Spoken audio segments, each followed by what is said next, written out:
Hey folks, it's Crazy Welder here, and today I'm going to be doing an updated review of the Accelero Extreme 4. And the reason that I'm doing this review is actually in front of you. As you can see, my fan is now off, or rather the shroud is off of the cooler that you see over here. And a large part of that is due to the fact that this middle fan right here has actually failed.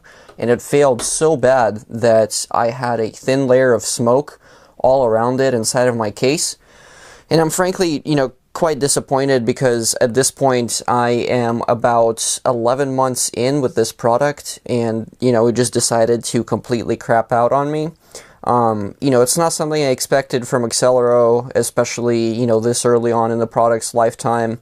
To me, it's really disappointing because it seems to me that they've skipped on the quality so much. One of the issues that I had with the cooler originally, if you guys have seen my video on that, is that when I actually applied the heatsink from this thing, I had to cut down this whole little sink right here with my Dremel to make it fit under the heatsink that comes with the Accelero Extreme 4 on my R9 390X. Really disappointing because I figured that they would either include additional cooling components or they would warn you that, hey, you can't use this guy in addition to the heatsink to cool your card down. And as we all know, all of these 390X cards run pretty hot, including all of the, VRMs and all of the other components and so on and so forth. And even though you have additional fans in this unit cooling this area that really aren't on my double fan R9 390X stock, because I have the XFX card, it's still disappointing to see that they didn't include the additional hardware, so I had to modify it to suit my needs. One of the other issues I've had is that these little heat sinks here for the memory chips have actually been falling off, so I'm getting some thermally conductive glue to kind of make them sit on there a little bit more permanently.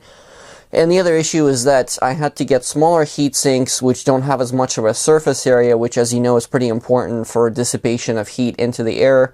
And unfortunately, it's because of the fact that, again, there's just not enough clearance between them and the cooler to make this whole thing work.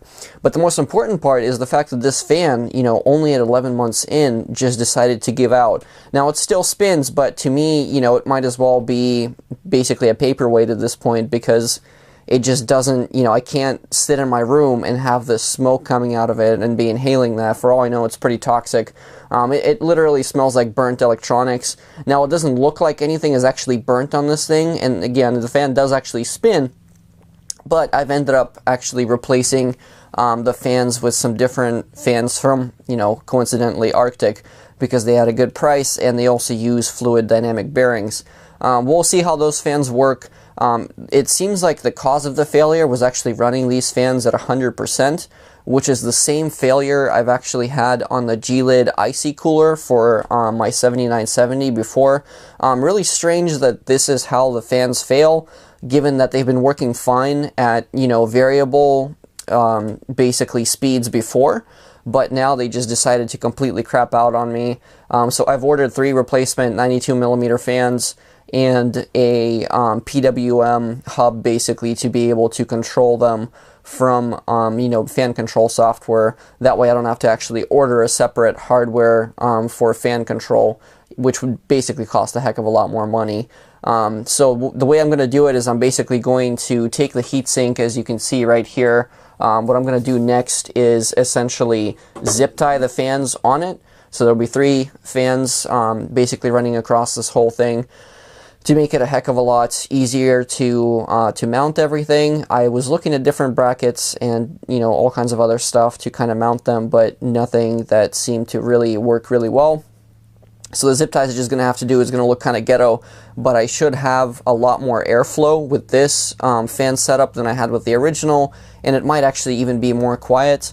It might be kind of hypocritical of me to get Arctic fans when my Arctic cooler failed, but their fans do have a lot of good reviews on their site. It just seems like for whatever reason, the fans in the unit that came with the Accelero Extreme 4 are just crap. So they give out, they burn.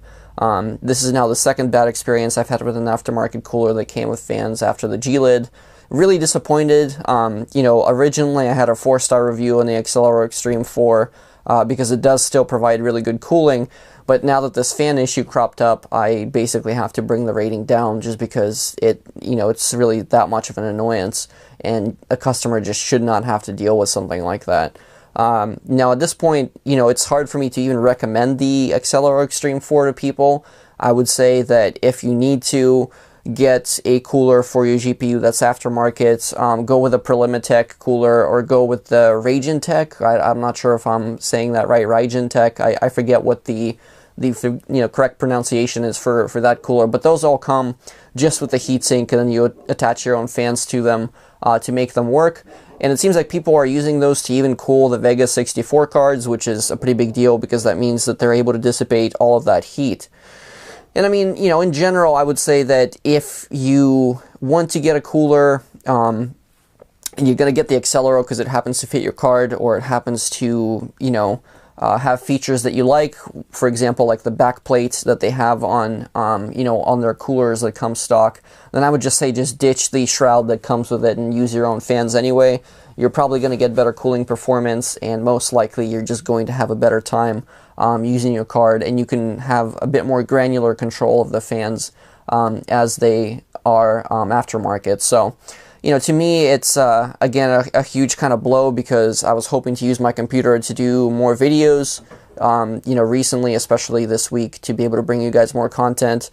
Unfortunately, this guy is, now kind of dead in the water. I'm probably going to salvage one of my RX 480s from the other rig to put in this computer for the meantime while I get this up and running. But that is, basically it so far. So it's really disappointing to have this happen. Again, it makes me wonder like how they don't do a quality check on these fans, or don't kind of run them for a while to make sure the customers don't get a bad product. But, again, at this point, it's really difficult to just go out and give them a positive review because of this fan failure that has happened. And to me, given that this seems to be a common occurrence, maybe it's just my bad luck, I don't know, but having had the G-Lid and this now have fan failures doesn't seem like a coincidence to me. It really seems like faulty hardware. So I would say, stay away from their fans if you do get these coolers. Get your own, control the fans on your own, you'd be much better off. And, hopefully this sort of update to the review helps you folks out if you're purchasing these cooling systems, or if you're looking into something like that for, for your own machine. I think it will give everybody basically a better understanding of, what you're getting yourself into. It sucks to have to spend $70 and on top of that buy fans and additional hardware to control them, but if it means less headaches down the road for you and less downtime for your machine, which especially for, us YouTubers is a pretty big deal, then I would say, just get your own hardware. You would save yourself a lot of time and also a lot of headache down the road just by not having to do extra maintenance on your machine that way. So again, if this video helped you folks out, give me a like, do subscribe to the channel if you like the videos and you want to see more of them. And hopefully I'll see you guys in the next video where I have this up and running, and I'll do an install where you will see exactly how I mounted the fans and what sort of hardware I'm using to control them. So until next time, it's Crazy Welder.